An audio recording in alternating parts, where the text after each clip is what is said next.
Holocaust Memories Never Forget. Section 3, Edge of the Abyss. Part 6.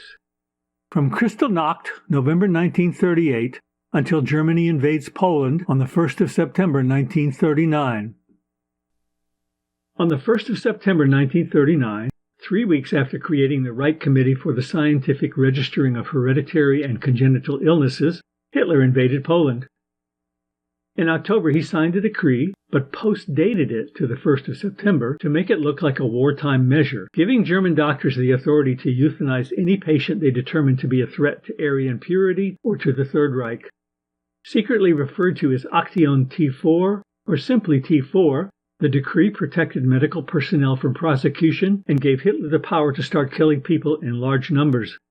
In Mein Kampf, he had already made it clear that one of his primary goals was destroying the Jews of Europe, and with this new program, he was free to rid Germany of anyone he considered genetically defective. It's virtually impossible for historians to miss the direct correlation between Hitler's plan to terminate defective children and adults and the eventual murder of 6 million Jews. Without taking this first step into the world of mass murder, the final solution might not have been possible. Brutally cold-hearted and calculating, Hitler knew even before assuming control of the country in 1933 that most German people, a large percentage of whom were Roman Catholic and opposed to mercy killings, would react negatively to any effort made to rid the country of those deemed to be terminally ill and a financial burden on society.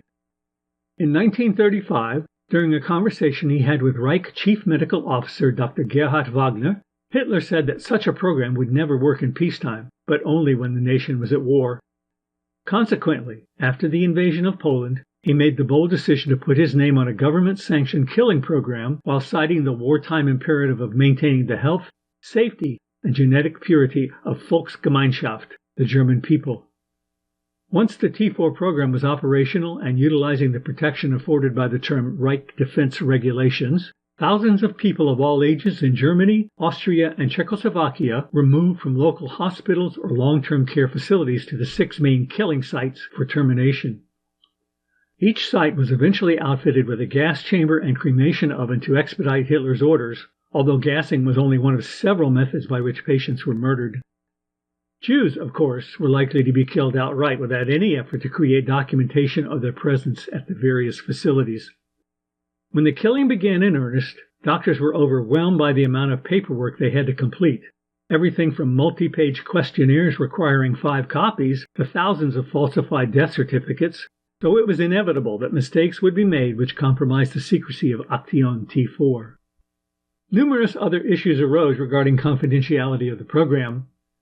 Among them, daytime bus pickups of patients took place in town squares by men dressed like doctors but wearing distinctive SS boots.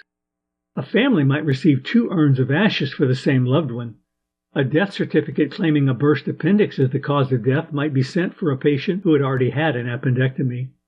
Additionally, T4 workers spent too much time drinking in public and discussing their jobs, and in towns and villages near the selected hospitals, Germans learned of the killings from the sickening smell of burning flesh and the rain of ashes covering their homes and streets. Perhaps the most surprising breach of all, considering how many traitors Hitler had hanged or shot for lesser crimes, came from certain T4 officials who allowed visitors with no connection to the program to enter the killing sites and witness the actual murder of a patient.